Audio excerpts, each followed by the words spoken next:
ये जितने जो पहले के पार्टी हैं या जो जीते हुए एमएलए एमपी हैं, उनके काम से यहाँ के लोग संतुष्ट है कि यहाँ बदलाव जरूरी होना चाहिए।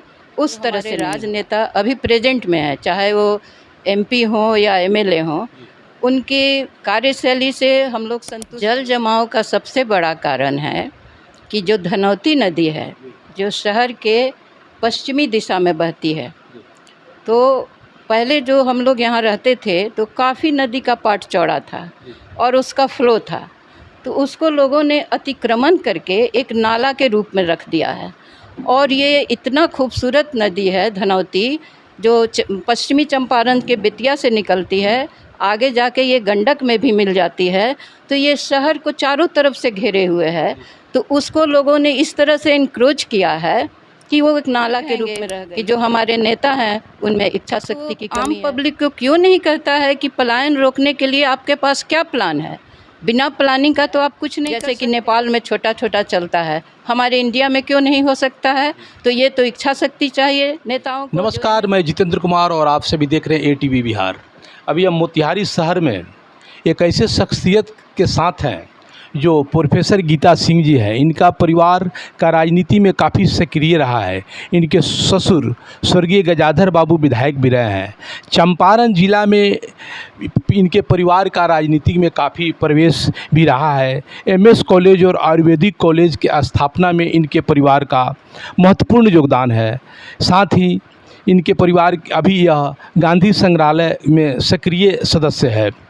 स्वतंत्रता सेनानी के लोग भी परिवार के इनके सदस्य हैं। हम इनसे आगामी विधानसभा चुनाव को लेकर मोतिहारी शहर के मुद्दे पर कुछ बात करना चाहते हैं।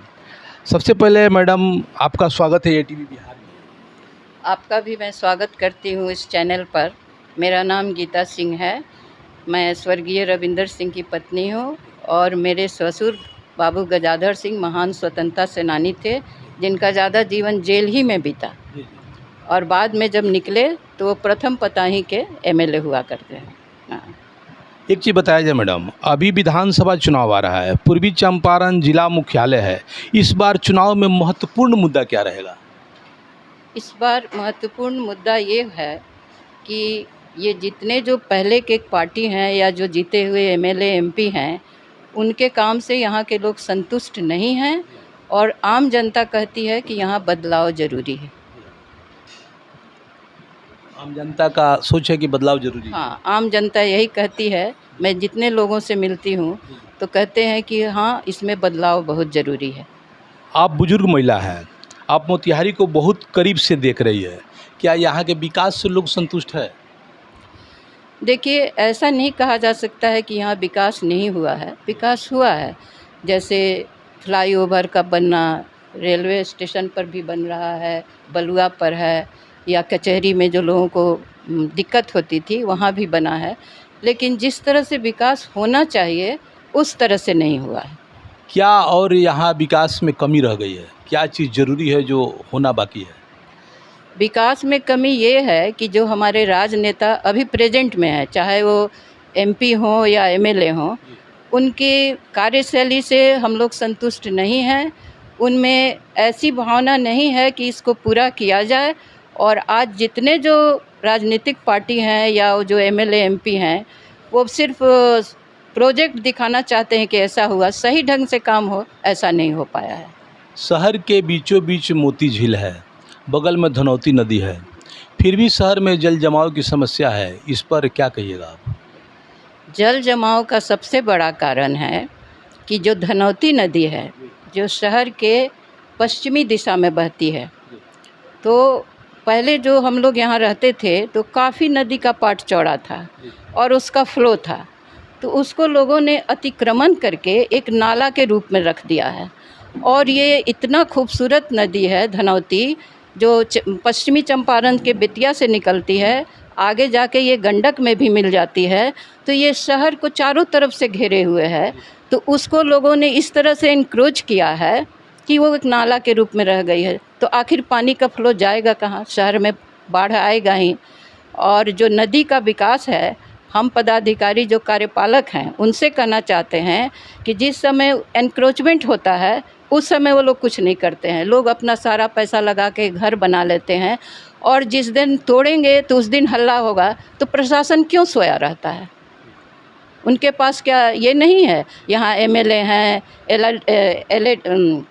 एलआरडीसी हैं, उनका ये सब काम है। तो देख रहा है, पूरा प्रशासन देख रहा है कि पूरा एनक्रोचमेंट बढ़ रहा है, फिर भी उसके लिए काम क्यों नहीं हुआ?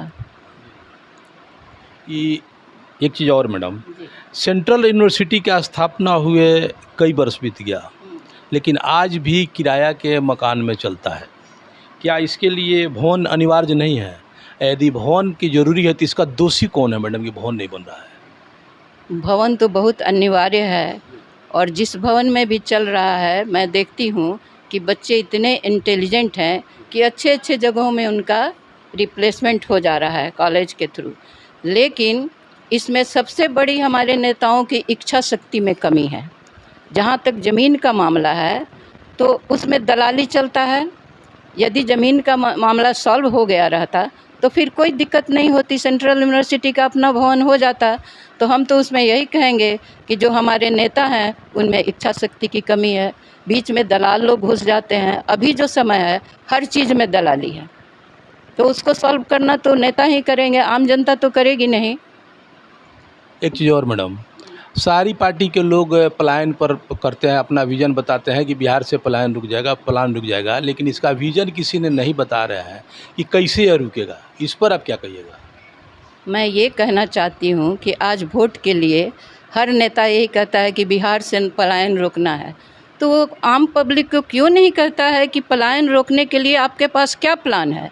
बिना प्लानिंग का तो आप कुछ नहीं कर सकते हैं। और यदि मुझसे सुझाव लिया जाए तो मैं और ज़िला का तो नहीं जानती हूँ, लेकिन मैं मोतिहारी के विषय में बता सकती हूँ। इस ज़िला के विषय में पहले यहाँ चीनी मिल था, किसान खुशहाल था, गन्ना उनका कैश क्रॉप था, उससे आमदनी होती थी। जितना चीनी मिल है वो सब बंद हो चुका है, तो किसानों को तो दिक्कत है ही, जबकि हमारा कृषि प्रधान देश है। दूसरी बात है कि जो पुराने मिल हैं वो अब चलने लायक नहीं हैं, उसके जगह नया स्थापना किया जाए।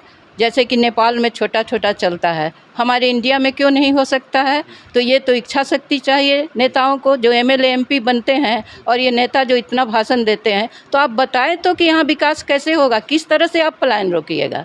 पलायन रोकने के लिए दूसरी बात है कि हम लोग एग्रीकल्चर से संबंधित हैं, तो जब तक उससे रिलेटेड कोई इंडस्ट्री नहीं लगेगा तब तक न तो पलायन रुकेगा न किसानों का भला होगा। उसके लिए यही है, शुगर इंडस्ट्री लगाइए, एथेनॉल का लगाइए, इससे किसान लाभान्वित होंगे। और ज़िले की बात तो नेता लोग जाने कि हाँ वहाँ किस तरह से पलायन को रोका जा सकता है। वर्तमान विधायक को मैडम 10 में कितना नंबर आप दीजिएगा? वर्तमान विधायक को 10 में तो मैं 6 से ज़्यादा नहीं दूंगी।